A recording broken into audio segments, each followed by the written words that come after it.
Good afternoon, everyone. This is Dre E. This is Minority Report. I'm here with my lovely co-host, Sylvia. Sylvia, what's up? What's going on? Hello. How are you doing? I'm good. Everything's good? Everything's great. Everything's good. Everything's great. This is going to be episode 12, co-parenting. We're going to talk about co-parenting and pretty much everything that entails. That's what we're going to talk about, co-parenting. I'm going to let Sylvia lead this off, but before we get into it, how's your week been? Challenging, but Challenging. I'm doing good. I'm surviving it. It has been very challenging. Oh yeah. Today was a really bad day, but it's good. It's good. Is that right? Yeah, it's good. Care to elaborate on that? No? No? I just had some emotional discussion phone calls with a friend that his name is Williams. And he lives in, where does he live in? Savannah, Georgia? No, it's not Savannah, Georgia. Carolina, one of the Carolinas. So anyways, we just had an in-depth conversation and he was just telling me about what I deserve. Okay. And he was telling me about how I need to stand ground on, he's like, I've known you for X amount of years and you've always stood your ground on who you are, your values, and your morals. Mm-hmm. He's like, and you need to, don't be listening to other people telling you anything different. Mm-hmm. Like, you know your worth and that's it. You don't have to settle. Don't settle because other people are trying to tell you to settle. He's like, don't do that. He's like, as long as I've known you, you've been the same person. You know who you are. You know what you want. Mm-hmm. It's been consistent. Don't change it up. Just don't. And so there's something about educated people that I really like, or informed people with experience, or in his case, he has a degree in psychology. So of course, I'll go to those people and kind of get a little bit of help when I feel when I'm confused and I don't know what to do or where, I just don't know, Mm-hmm. you know. And there's sometimes, like I told him, I said, look, I'm coming to you today because I need your opinion. You know a lot about me. I need you to tell me what I need to do because sometimes it gets clouded. It does. And I feel like people who know you for a very long time are going to be able to tell you, like, this situation is good for you, or this relationship is not good for you. This relationship is healthy for you, or this situation is unhealthy for you. Mm-hmm. Or I see that you're not giving yourself enough credit. So depending on what it is, I don't go to too many people. You should know that already. But Dre is one of my newest people that I go to. One of my best friends, Michelle, Williams, and Frazier pretty much are the ones I'll technically go to and ask for opinions, just because I feel that they love me unconditionally and are going to tell me the truth, and they know that that's what I want. Mm-hmm. So you're added to that list, that's of course. But with him, he was just like telling me, like, no, don't settle.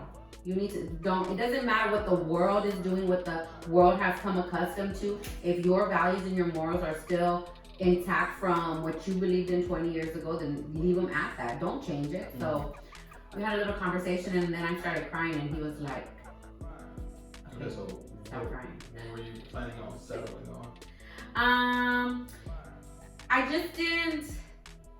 I was making up excuses, I guess, for somebody in the way that I was being treated. Mm-hmm. And I needed to know if that relationship was going to be healthy or unhealthy because I couldn't see it. Like I said, sometimes you get clouded. Mm-hmm. You need to have somebody looking outside. You know, when you, just like I come to you and I tell you about things that are going on in my life, you help me when you tell me, okay, you need to understand this. You need to look at it in this manner. Mm-hmm. And that is what he helped me to do today. Mm-hmm. And I was like, okay, so he was like, I actually wrote it down. But he's like,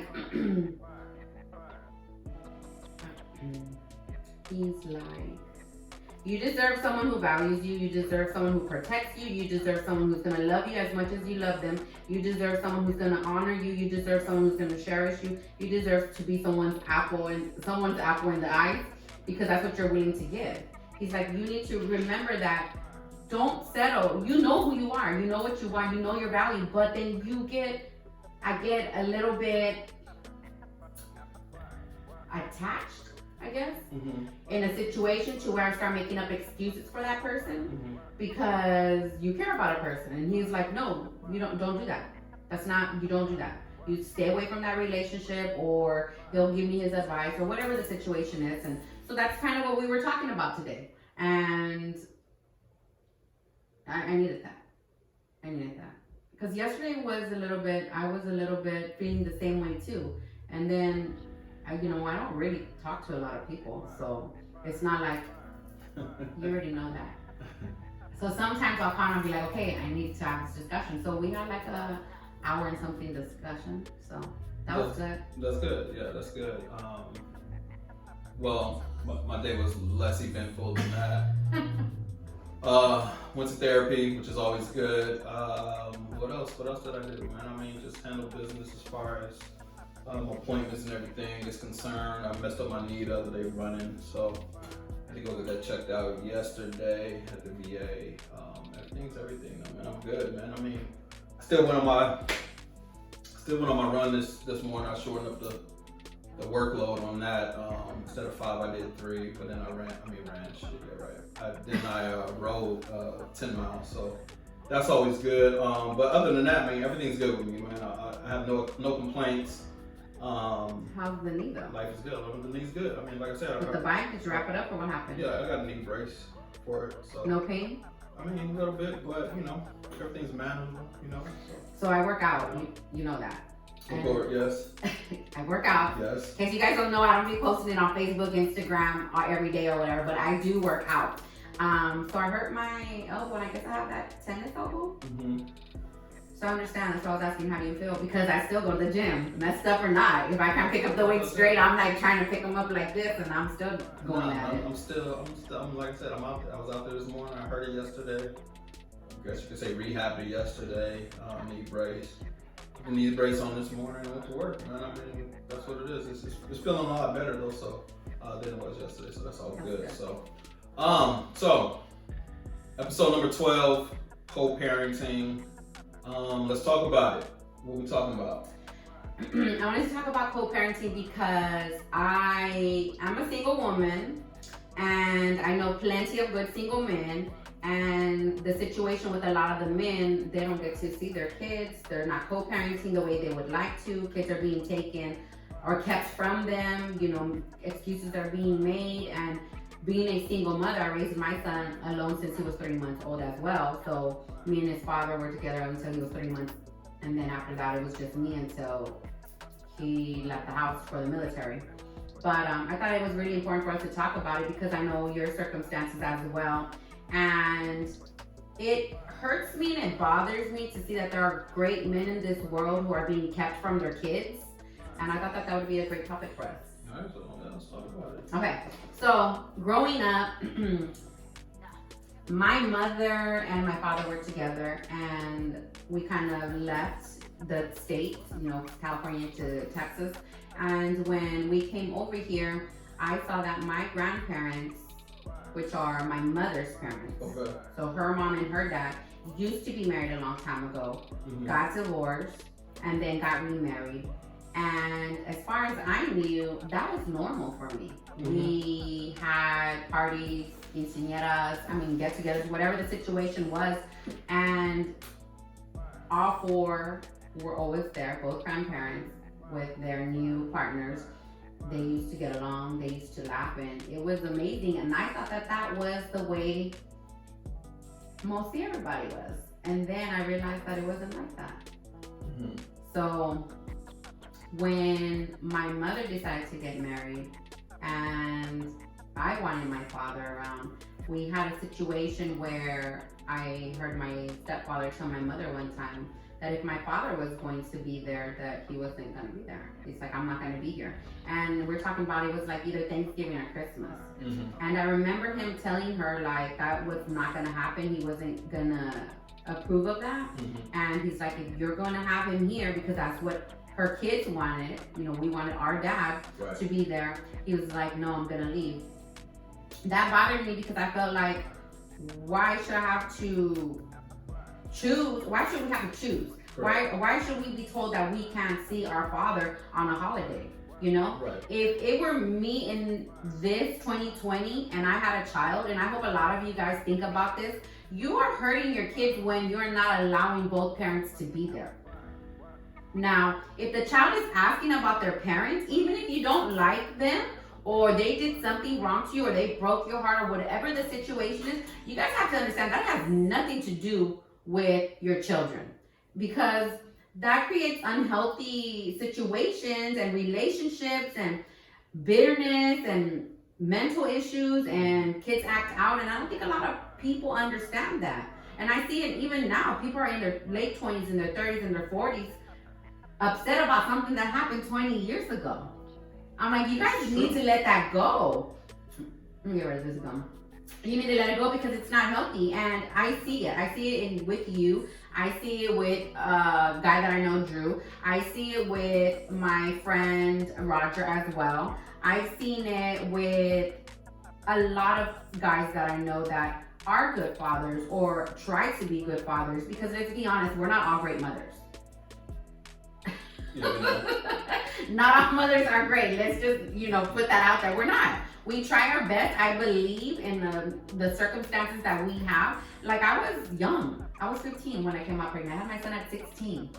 I was 16, going to high school, having a son, breastfeeding, which women should know that shit is extremely challenging, and then trying to work. Like, that was not easy.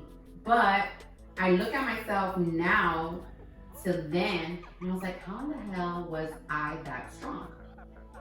I don't get it. I really don't. Sometimes I was like, dang. And even my son tells me, he's like, I don't know how you did it as a single mother, because we have a mother and a father trying to trying to parent a child, and he's like, it's a lot. Right. He's like, waking up, changing diapers, this and that, because my son is involved in taking care of his child, which a lot of men are. Women, if you just allow them to, I always say that you should allow or have a man be responsible for things in a child from the beginning. Like, you feed the baby if you're breastfeeding, or if you're not, let the father breastfeed. The other one take him or her a shower, or take a nap, or clean up, or whatever the situation is. But the way life is now, it is not where the mother stays home, so she shouldn't be held responsible for everything either. Like, men need to put in their part, and I'm not saying men don't put in their part. I'm just stating that women need to also allow the men to put their part in. So with that being said, when my brother and my sister-in-law had my niece, which is now 3, when she was first born, I used to tell her, if you're breastfeeding her, both of y'all are working, both of y'all have to come home, both of y'all are tired, they both work in the education school system, then you can feed the child, have my brother take her back. So he has a bond with her as well, because that is his child. Correct. You want to create that bond with both parents, because no child needs to grow up thinking my mother doesn't like me because she's tough on me, or my father doesn't love me because he's not always there for me in the physical form because he's busy working. Like, no, make that parent responsible as well. You shouldn't be put on just one person. Yeah, but a lot of guys, they, just to speak, not dudes that I personally know in that sense, but a lot of guys feel as if because if they are the breadwinner, or if they are making the most money in the house, that even though the significant other is working and things of that nature, they still feel as if, well, that's her job duties. Fellas, I'm here to let y'all know, no, not at all. That's crazy at best, to actually feel that way. As a man, just as a man in general, you should want to be a part of your children's life from the moment that child comes out till hopefully you pass away, because that's how that order should go. But you should always want to be involved in your children's life. Men, I'm speaking to the men right now, because they need that. Children need that bond with you as well. So if you're allowing your significant other to change all the diapers, to feed the kids, to bathe the kids, to do the homework with the kids and all of this stuff, and you're just in there sitting on the couch watching TV, you're doing a great disservice to your children, period. I mean, your kids want to, that bond is special, and when you actually have the ability to form that bond, you should take full advantage of that bond and everything that entails. You should really want to be a part of that child's life in every moment of it. when you can be. And like Sylvia said, yes, it's important. It's important that women allow fathers to do that if you guys are together or if you guys are apart. I mean, it's the same thing. Especially if you guys are apart, it's not one of these things to whereas it shouldn't be one of these things whereas everything happens and has to happen the way the mother says that it has to happen. It just doesn't work that way. A father's input is just as important as a mother's input. So I encourage mothers and fathers to communicate and make sure you guys have the same parenting style. If not, get on the same road and talk about it before you have kids, or even if you have little kids, and think about what you want for their futures, because that's really important. You can't have one parent who thinks it's acceptable for the kid to be running around eating chips and soda at 9 o'clock at night, 10 o'clock at night, 11 o'clock at night, watching TV. And then the other parent is like, no, the child should be asleep in bed by 8 o'clock, with a nap reading a book. Like, that's two total different parenting styles. Right. And I don't think people understand that. And maybe so I had mine young. So, I mean, whatever was thrown at me is what I was given, and I had to take that challenge. But for those who are thinking of having kids or just having kids or are in relationships, I think that is something that you guys definitely need to talk about, especially the young kids, or young parents, because you get in a relationship, and if you don't know what the other partner's co-parenting style is going to be, or their thoughts of how even your relationship should be, or money-wise, or things of that nature ought to begin with, which is it's together, then you're not really setting yourself up for success. Yeah, I agree. Everything should be a conversation. Sometimes, and both parties involved have to be receptive to communication from both parties. And just because you was raised a certain way and you did things a certain way doesn't mean that your significant other was raised that way and she did these things that way. So there has to be a compromise. You guys have to come to a median. Both of you guys have to come to a median and work through it that way. And if it is a case to whereas you do things this way and I do things this way, we're here for the greater good, and that's the child.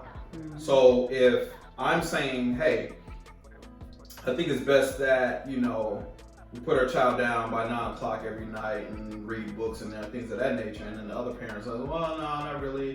When I was younger, I just stayed up till about 12, and I was allowed to play with toys and eat whatever, do whatever I wanted to do. Then obviously, there's a conflict there.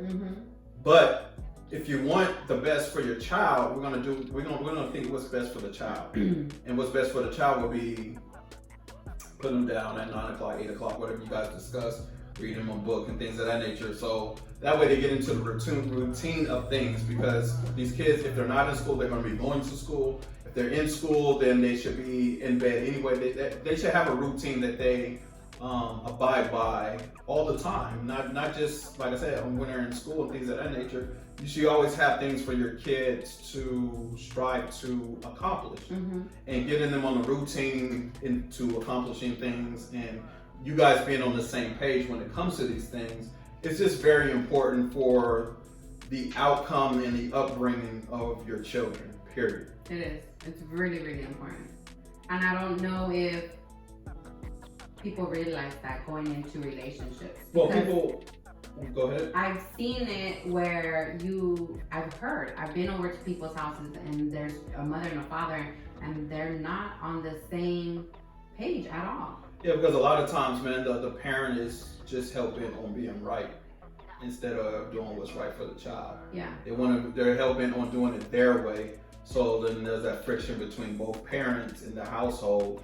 And then what all that does is it confuses the child. And the other thing too is like when the husband's at work, then the mother's allowing the child to do such and such, and then vice versa. When the wife is at work, the husband is allowing the child to do such and such, you know what I mean? And like I said, all that do is confuses the child, because no one's on the same wavelength, and the child is just going to do, and then that child is going to start doing is eventually playing you guys against one another when they get older. So it's just things to look out for when it comes to the conversation of parenting and co-parenting. It's just that, it's co-parenting. So both parents should have an equal responsibility when it comes to their children. Me as a father, period, yes, don't get me wrong, all three of my children, Ava with Amanda, and Alexa and Aurelia with Louisa. Yes, they both have mothers. All three of them have mothers. However, as a father, I've always took it upon myself to be able to, those are my daughters. I just look at them as my daughters. So I'm gonna do whatever I gotta do. I don't look at it as their responsibility to take care of our daughters, because I'm a man and I'm a father, so that's what I'm supposed to do. I'm supposed to make sure they're good at all costs, and as far as, and at times, yes, both of my exes had to step up for me. Got laid off, I was unemployed, things of that nature. When troubling times happened, for me, they were able to take care of our daughters. When I was in school, Ava was being able to be and taking care of all this stuff. But the point I'm making is, me as a father, it's just very important for me as a father to take care of my daughters and make sure they're straight. At the end of the day, yes, it is both of our responsibilities, but I shoulder that weight, you know what I mean? And I make sure that the mental stability is there, the financial stability is there. It's like, I'm hell-bent on doing any and everything I have to do to make sure my daughters are straight.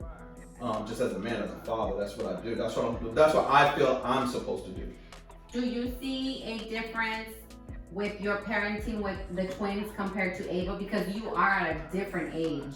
Yeah, well, so the thing is, so it's funny, man, because if you look at the history of children and parents in the world,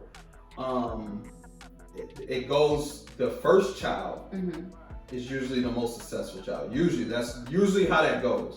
Of course, there's exceptions to every rule, but if you look at it, man, the first child is usually the most successful child. You know what I mean? And then your middle child is usually your unorthodox, march to the, what do they say? Their own beat. Their own beat. They do that. I'm a middle child. I know this. And then your youngest child is, that's the one. That's the baby. That's the one that's going to... Spoiled one? Yeah, pretty much. And that's usually how that goes. So with me and my twins, so there's, man.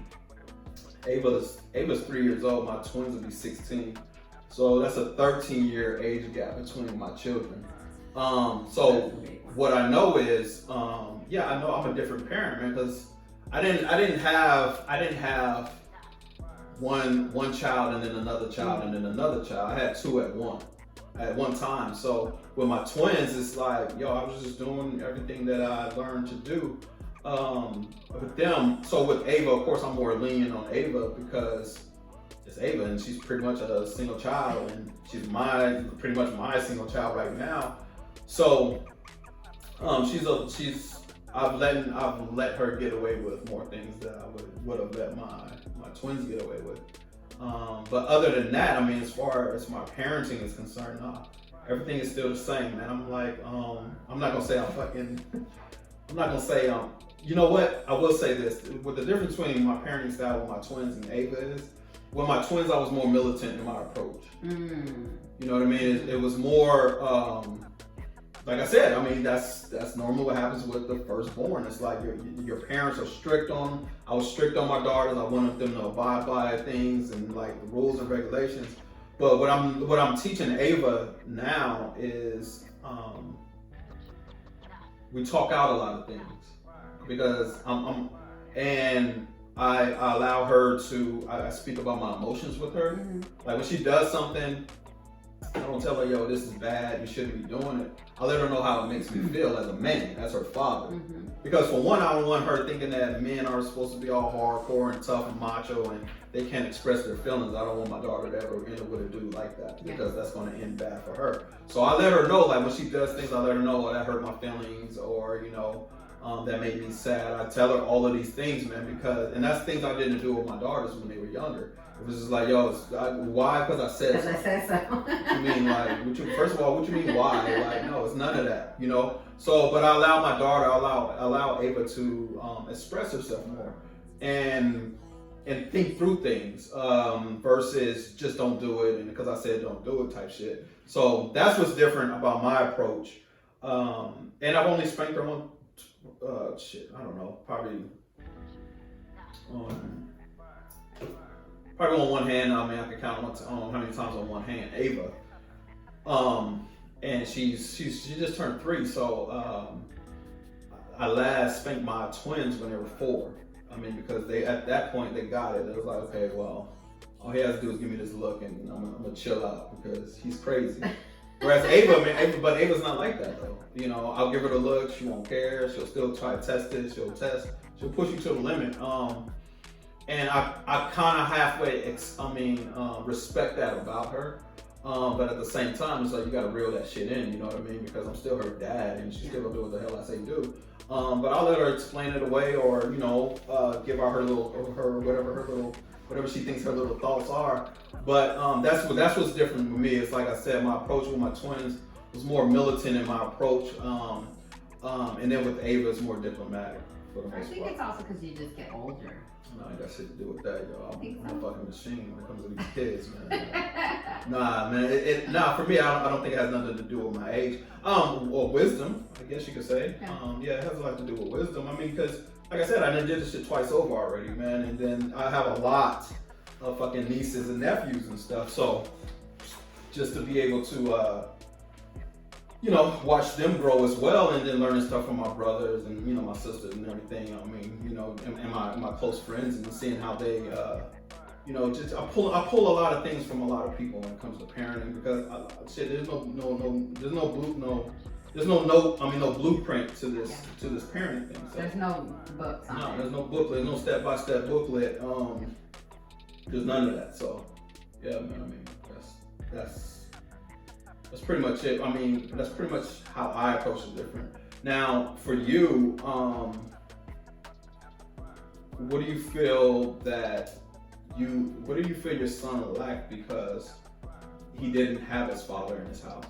So my thought process as a mother, because remember it was me and him at 3 months, and my son will be 24 this year.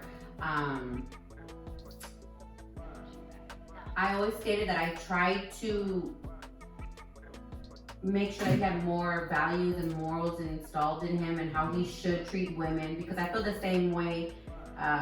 We think a lot alike. I feel like, a man's supposed to treat a woman good. A woman's supposed to treat a man good as well. I was trying to make sure that he was respectful, and he was just a good person, good human. He added to the world, not that he was taken away, But him not having his dad, like I always told my son, I'm a female, and there's only so much I can show you. Like, there are things that I couldn't show him and do for him, because one, I couldn't show him about cars or mechanics, because my dad passed away young when I was 22 in a homicide. So with my dad being killed young, it's not like I could have had his grandpa show him in that manner. You know what I mean? And then my stepfather, he was a truck driver, so he really wasn't hands-on. He really wasn't able to teach him any of that. But I always told my son, don't let things stop you.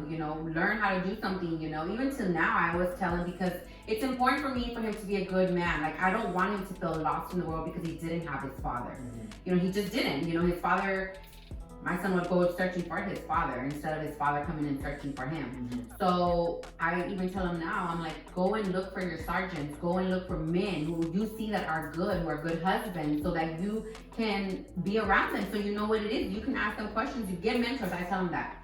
I said, growing up, I didn't have any mentors, and I wish I did, and I wish people would have told me how important it was. I know that we're in a different era, and I feel like there's no reason for him not to have what he needs now in life. Correct. Those things are accessible. So I'm telling him all the time, like, make sure you get good friends. Make sure you know, even about health. I'm like, you need to know about health. Why milk is not good. Go and get, good, anybody who's in the military that's high ranking or that is intelligent or conversations or whatever the situation may be. Do all that you can do that you can learn as a man. But he's pretty smart as well. So he learned to like change the oil through YouTube. Mm-hmm. Yeah, I mean, you teach anything, so. So I was like, my son learned to change the oil by YouTube. I was like, okay. He's like, yeah. So I do like that about him as well because he's very persistent, and if he wants to learn something, he will. So he's really good with, all percussion instruments. He was really good with sports. He's very intellectual. He's smart. He's well-mannered. He's a good man, and I'm glad because I always state that we need more good men in society because apparently it's shown that we don't have enough. So I'm very proud of him. So yeah, but being a parent by myself, the one benefit I had was that it was what I said. Right. So there was he knew that if I said he couldn't go somewhere, then he just couldn't. Right. And I feel like a lot of parents nowadays, it's like, well, let me see, or go talk to your dad, and it's back and forth like a ping pong instead of stating, if your mother says no, it should be no, and that's it. Mm-hmm. Don't go to your father and ask me for your father, you know what I mean? Unless your mother goes and talks to your father about it and she decides to change her mind. But I think that once something is said, you need to stick to it. You have to be consistent. You can't just be like one time, yeah, maybe, and then the next time no, or flip-flop, and then you have parents arguing because like you said, once they get older, they're going to play them. It's just the way that it is. Right. But the one thing I guess I would say is that it was easy because I just was able to show him one path. Mm-hmm. But I do feel like there were things he wasn't able to get from a man because I wasn't even able to have my father. Well, even if you were able to have your father, I had a hot take like a few years ago on Facebook.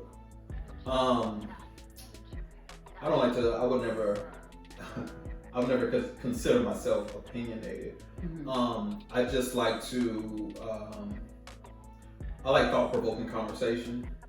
I like to get people to talk. I like to hear people's perspective for myself to gain knowledge. So this hot take was, no matter how good a woman, a single mother, raises her son, she could never raise him to be a man.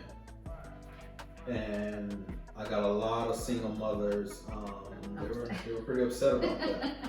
I didn't care, and I said what I said, and it's a natural fact.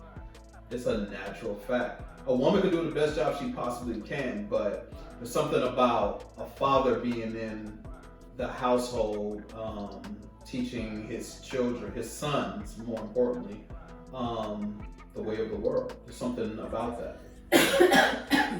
I'm gonna agree.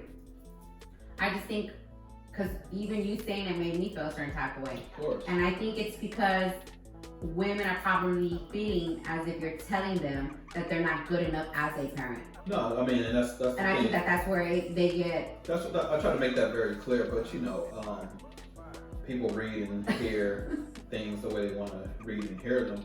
But no, it wasn't to say that they weren't not good enough. Yeah. I mean, because there's a lot. I know a lot of great guys.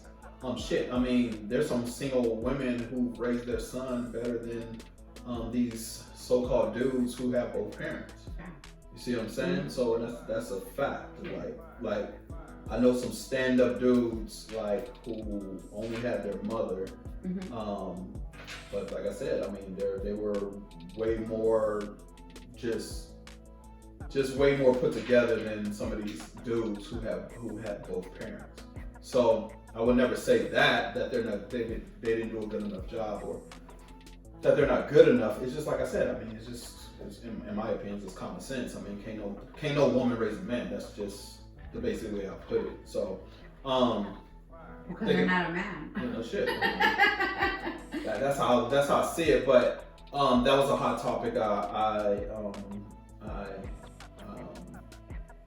stumbled on, like I said, a few years ago. But with that being said, you grew up. Your son grew up. Just you. Both of my daughters, they had me involved in all of their lives. Mm-hmm. They had me involved until a few years ago with my twins. But that's a whole nother podcast. That episode 3, check it out. But with that being said, when it comes to co-parenting and both parents are not in the house, we have to put our children first. Yeah. That's first and foremost, is put the children first. It does not matter, and I'm just gonna put this shit as plain as I could put it. I don't give a damn if that guy cheated on you with all 5 of your best friends, your sisters, and your cousins. If he's a great dad, who fucking cares? In the sense, I mean, let him be a father. In defense of the child. Yes. It does not matter how flawed he is as a person. If he wants to be involved in his child's life, you should let him be involved in that child's life. Now, don't get me wrong, man. I mean, but see, I don't know dudes like that, man. I know dudes who cheated on their women, who've done some basically just cheated on their women, basically, and they're great fathers, and they don't know they're not bringing 50 million women around the children and things of that nature, because that's one of those things that women like to say. Well, he gonna have all kind of women around. No, it's not. But it's funny because it's not funny. So don't let me say it's funny, because it's not funny. But I haven't heard too many news reports of single fathers, girlfriends killing their children. Like I hear about single moms, boyfriends killing their children. I'm just putting that out there. So we can say what we want to say, but that's usually not the case. Usually when a dude is a good father, he's going to protect his children. That's what we do instinctively. At least we should, the ones that are involved in our children's life. But when it comes to co-parenting, man, it's vitally important that we put our children first, because our children is the ones that's going to suffer in the end.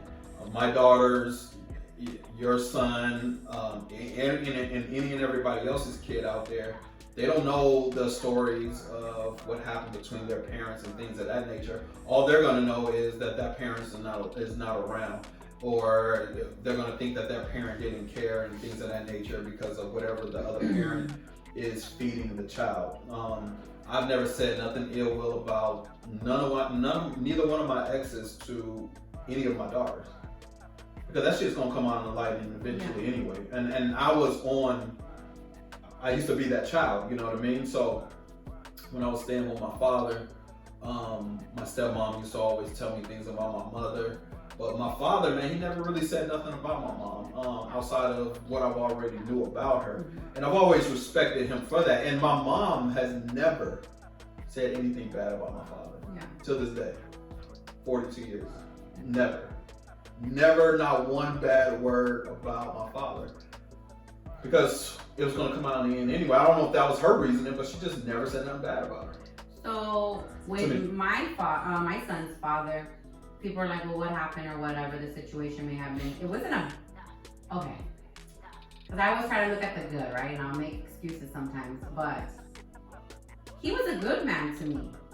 That's why I fell in love with him. He was great. He treated me like a freaking queen, princess, whatever you want to call it. Like, he was really good. He was really good. And he was a Leo. He was great.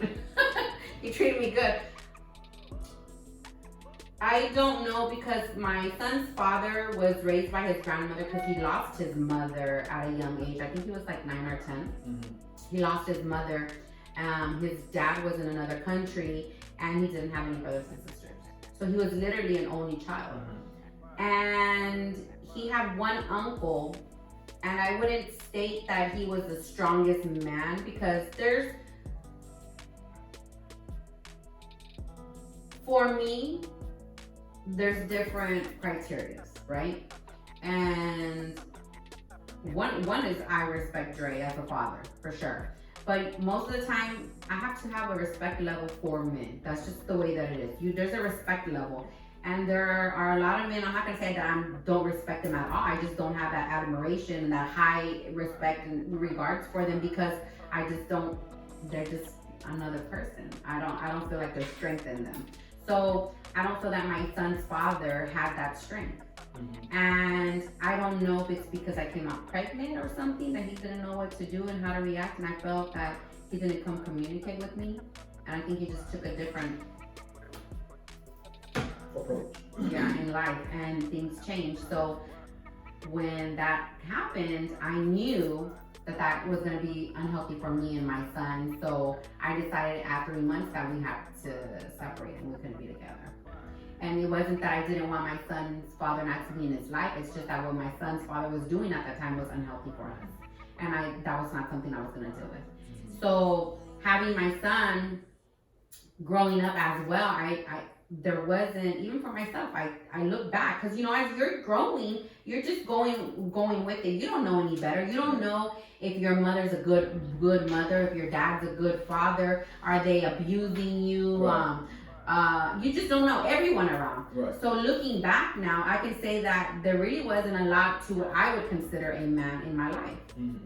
Which is probably why I am geared to more men as in friends in my life, because they're stronger and they teach me. Because I didn't have that when I was younger, Mm-hmm. So growing up with my son, there wasn't really examples around for him to see, mm-hmm. because of the lifestyle, the area that I grew up, what was going on that I thought was normal. Right. I didn't know that he needed more. Had I known then what I know now, of course it would have been completely different. I probably would have gone talking to coaches and things of that nature. Although he did have one really good coach, but knowing what I know now, and he's still young, he's 20, like I said, he's gonna be 24. He still can have guidance and mentors in his life. So I'm always talking to him about that, because I don't want him to end up the way he did with his father. Mm-hmm. Mm-hmm. So that's really, really important for me. Good stuff. What else? Let's see what else. What else? It was hard. Being a single parent is hard, you guys. You guys really need to think about it. I don't care what anybody says. Even being two parents is hard enough, but being a single parent is hard. It's not easy. And I always tell people, if I only had one, mm-hmm. okay? So to work and go to school and then focus on my son, that was a lot. So can you imagine the people who have 2, 3, 4, 5, 6? Like, there's got to be a point in life too, because I have some cousins that have multiple children. Like, there's only so much attention that you're gonna be able to give each child. Hey, you just And that's something I think people need to realize in having children. You need to be able to be a part of your children's lives. Right. So this is one of the things. Oh, I'm glad you said that, because here's another thing. Here's a PSA, a public service announcement to women out there, man. Because he just reminded me, man. So I'm gonna speak on it real quick. If you have a child by a guy, and you deem and determine that this guy's a fucking loser, maybe, I don't know. I don't know. Conventional wisdom says maybe you shouldn't have 2 and 3 more children by that same guy. That's all I'm saying, man. We have to be. It's unfair to your children. If you're a single mom and you're struggling and you've been dating this loser type ass dude for however many years you've been dating this loser, and you have a kid, you guys have a kid, and by the time your first kid turns 2 years old, you guys are still struggling. He's still not going anywhere. You're still not going anywhere. You're just, I don't know what you're doing, but you're not going anywhere. Let's not have no more kids. Mm-hmm. So let's not be selfish. That's exactly why I only had one. And I even apologized to my son, because I feel bad that I didn't give him any siblings. But at the same time, I had told myself that I wasn't going to have another child without a father. Yeah, so if you can't afford them, don't have them. basically. And I'm not only talking about monetarily, because a lot of people get that fucked up when people say, if you can't afford them, don't have them. No, if you can't afford to give them any time, if you can't afford to teach them, if you can't afford to nourish them, if you can't afford to play ball with them or do whatever the hell it is they want to do with them, because you got to get out there and you got to work 4 and 5 jobs. 4 and 5 jobs. Yeah, well, 4 and 5 jobs because you got 3 and 4 and 5 and 6 children.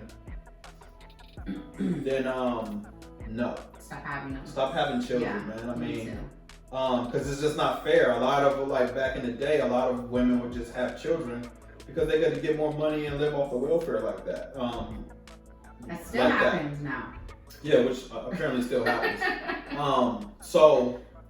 But it's not fair. I mean, yeah, you're getting money and things for this child, and you're, getting your, your food stamps or whatever you want to call it for your children.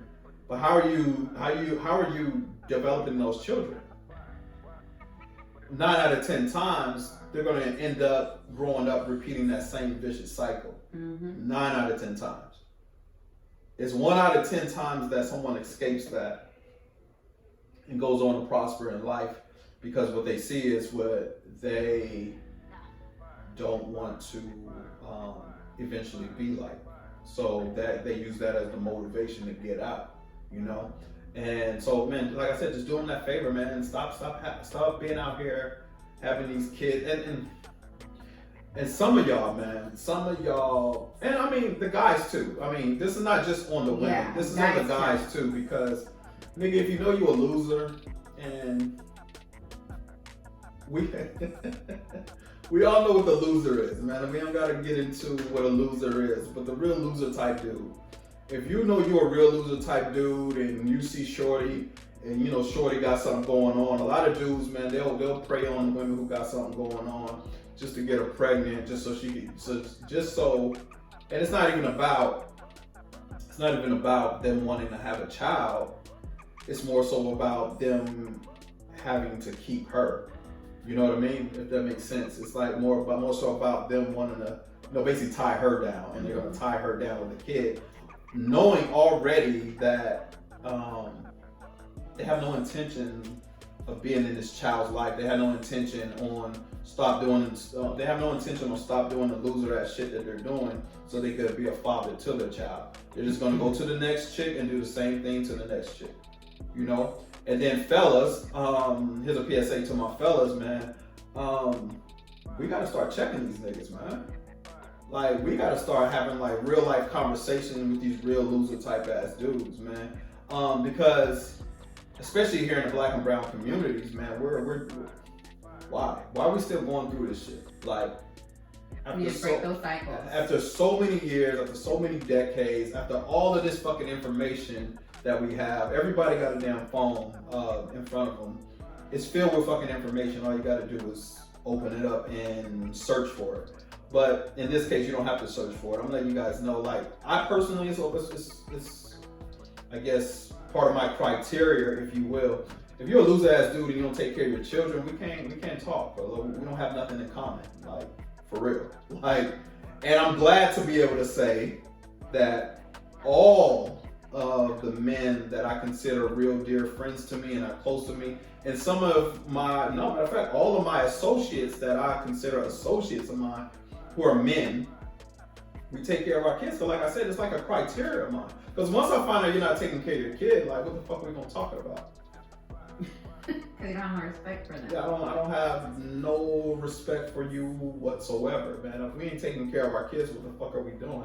I'm still trying to fathom how a man could bring a child into this world and want nothing to do with it. I'm still trying to fathom it. I still have not figured that out yet.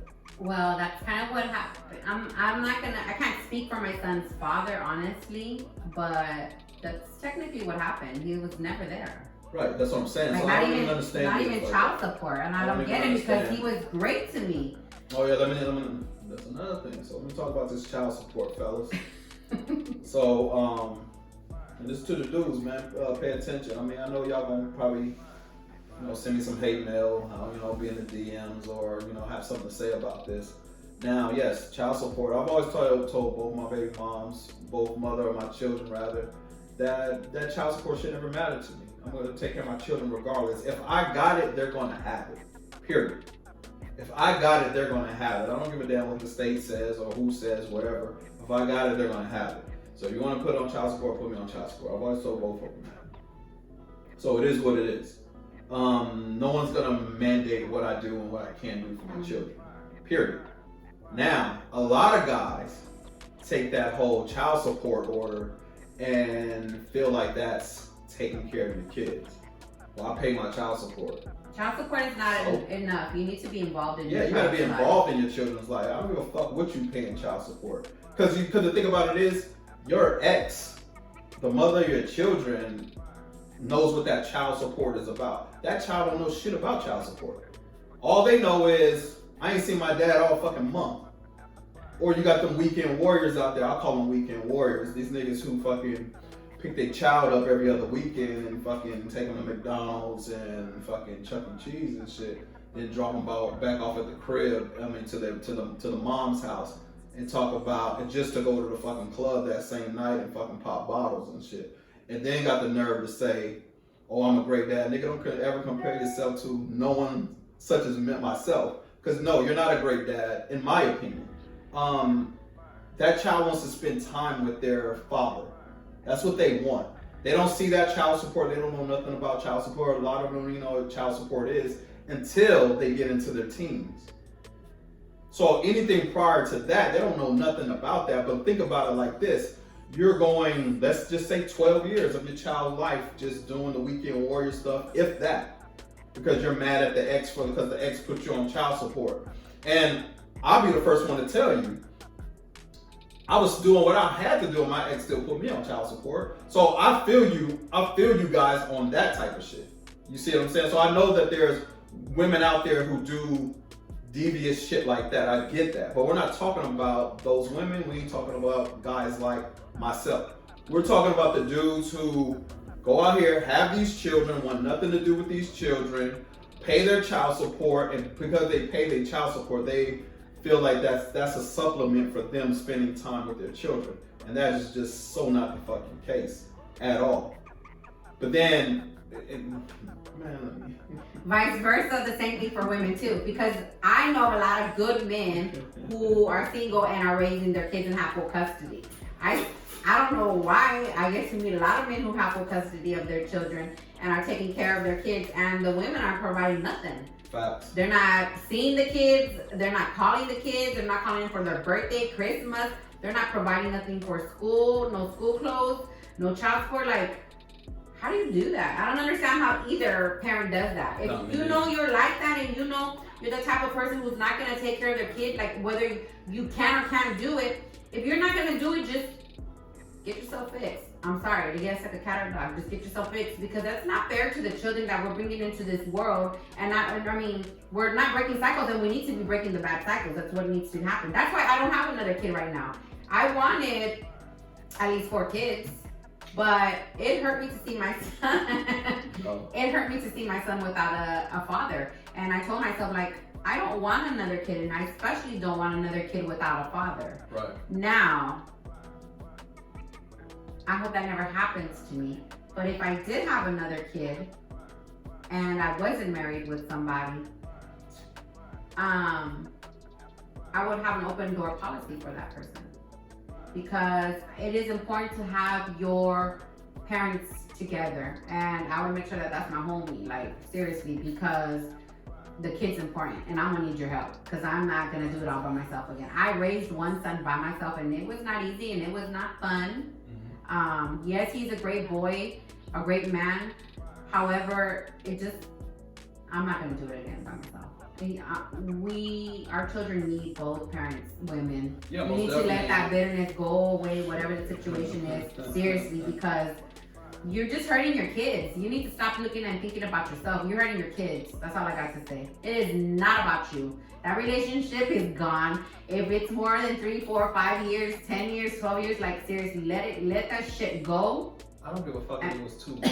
I really don't. I don't. But I'm just saying that because some people stay stuck, but like you need to let it go. Yeah, no doubt. But we gotta fucking chill, man. I mean, and like I said, it's usually the bitter ass women who are still trying to hold on and still trying to hurt the man. And yeah, you may like I've been hurt, but you're hurting your children more than the man, because the man understands what's going on. Mm-hmm. The child does not understand why their father or why their mother is not involved in their lives. And of course, the parent is not going to tell them, well, because motherfucker, I'm keeping the motherfuckers away from you because I'm bitter about whatever happened in our relationship 2-3 weeks ago or 2 or 3 years ago. It doesn't really matter, man. It's like the children is what's most important.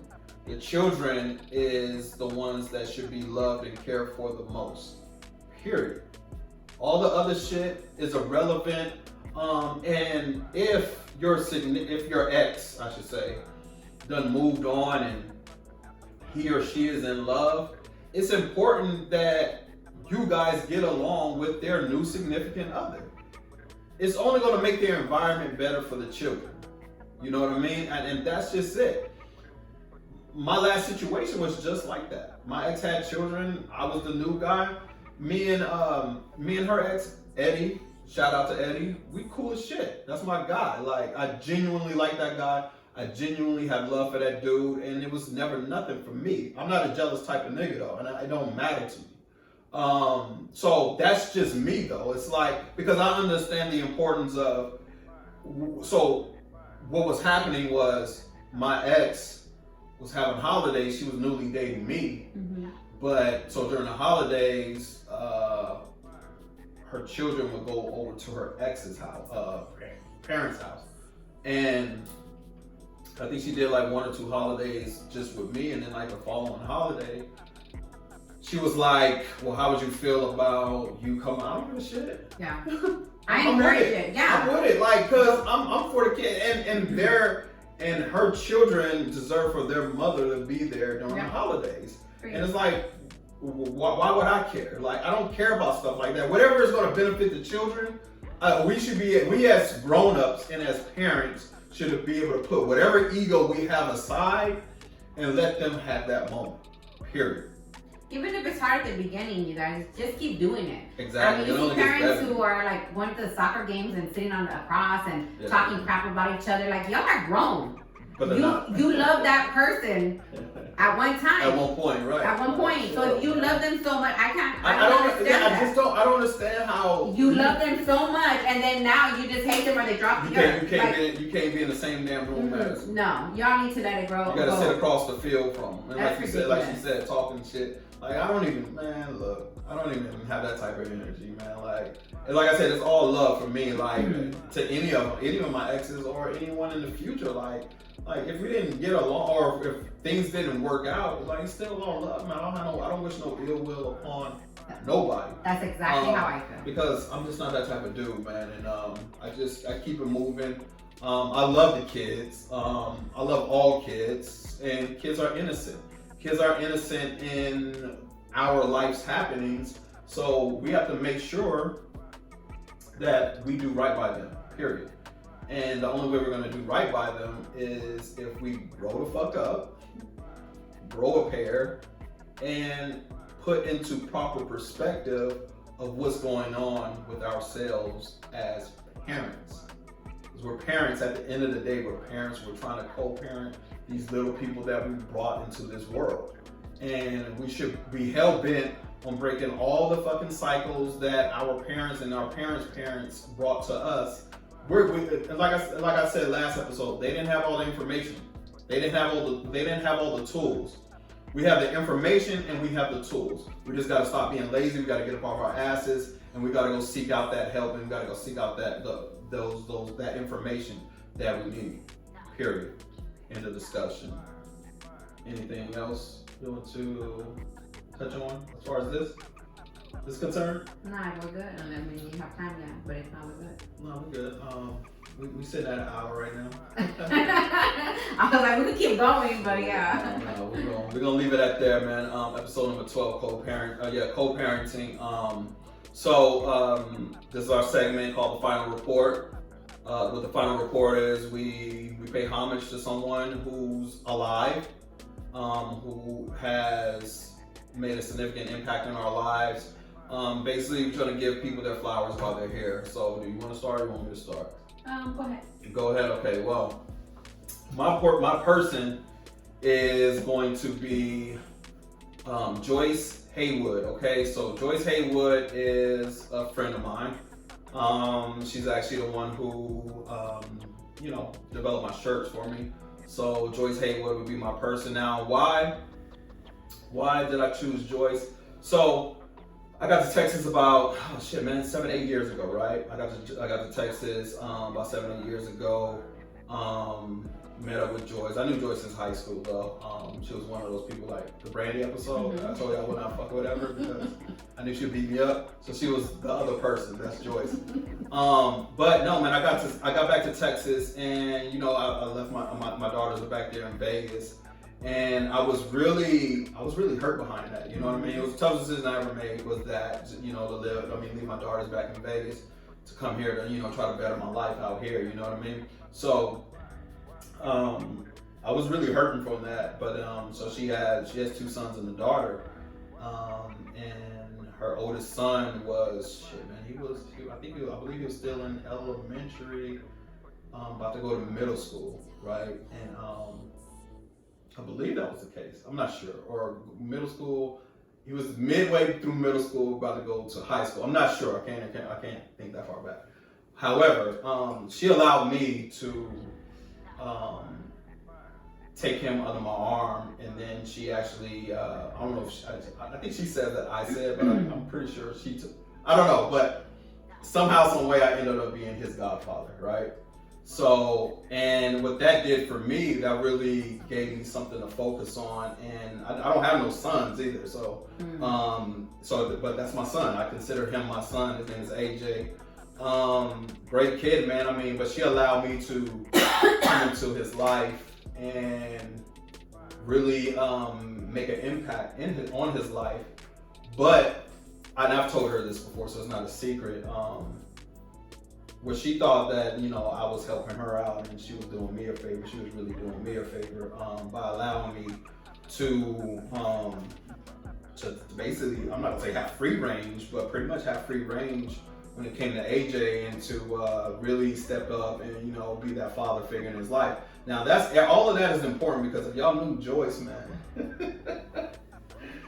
Joyce is like, she's a strict. I mean, as she should be, man. She's very protective over what's hers and stuff. So for her to allow me to be a part of his life and to watch him grow, and he was out here this past weekend. He had a basketball tournament out here this past weekend, so we linked up, man, and just got to see my godson. I ain't seen him in a while, which of course we got to do better when it comes to that.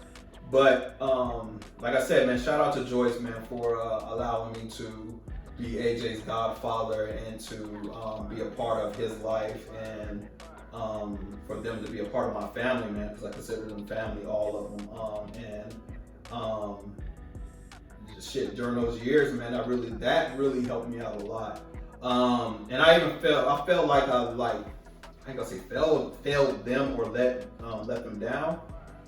When I got transferred out here to San Antonio, that is how I felt, man, because he was like in the midst of his most important years in high school, and I was down here, and that shit just never sat right with me. But and AJ's done some things that I feel like if I was there to really be had a day-to-day guidance with him, he probably wouldn't have made those mistakes, or I'm not even gonna call them mistakes, but he probably wouldn't have did a few things that he did. But I can say, like I used to wonder if AJ was listening to any fucking thing I was saying.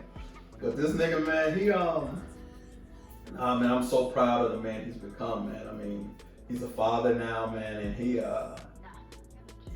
the shit, man. I mean, he's way more.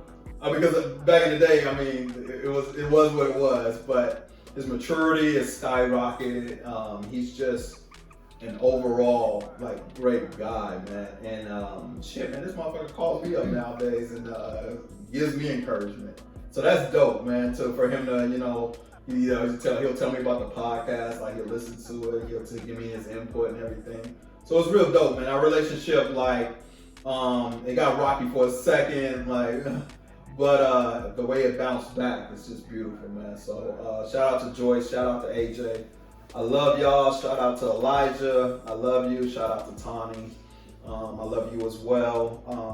Shout out to Joyce. So your final report. I just wanted to tell AJ thank you too, because he's young. We need that feedback from him. They'll let you know, like, hey, but no doubt. So mine is going to be my son's father. Right up. Because how can I tell y'all to stop being bitter? And I have no ill will towards my son's father or any man that I've been with, just to let you know, because we all straight, we all friends, so I don't have no issues. But I still want to take the time and thank him, because if it weren't for him, I wouldn't have my son. That's what's up. Point blank, like, that's just what it is. So I'm forever grateful. And I think he knows that. And he has called me and apologized. I'm not making excuses for him, but his excuse was, I knew you would take care of him. And so. Yeah, fuck that. I'll go on the record and say, fuck that. Like, I knew you would take care of him. Who the fuck else is gonna do it? Go ahead. And so child support, And I would tell my son, you don't understand that child support would help you. It would help us. And he's like, no, but we don't need it. So my son's trying to make excuses for him too. He's like, we don't need it. I'm like, boy, como que no? Yes, we do. But some way I was able to make sure that he was okay. So I still want to thank my son's father, because without my son's father, I wouldn't have my son. That's what's up. So that's it. That's it. All right, y'all. So, man, episode number 12, Co-Parenting. Shout out to the Spotify listenership, the iTunes listenership, Google Google Podcasts. I'm sorry, Google Podcasts. Who else? The Anchor app, YouTube for the YouTube viewership as well. At Minority Pod. At Minority Rap Pod. That's what it is. The handle. I am King Dre on Instagram. I ask Coach Dre on Instagram. I am Queen Mars on Instagram as well. She found out her handle. You can follow her. What else, man? I feel like I'm forgetting something. Again, the merch, the Minority Report merch coming soon. I got to ink a deal with Joyce to get my product out there, right? Rather get our product out there. So shout out to everyone. Remember, man, take care of the kids, love the kids, man. Spread love, not hate. Spread love, not hate. Fight that tongue, just co-parent, you guys. You're doing it for your kids. You have no idea. That's what we're doing it for, man. Let's break these fucking generational curses Please. that plague our communities, and let's love, man. Let's love on each other, man. Let's make it happen, man. So that's it. Episode number 12 on the Minority Report. My name is Dre E. This is Sylvia, and we out. Peace and love. That was long. Was it?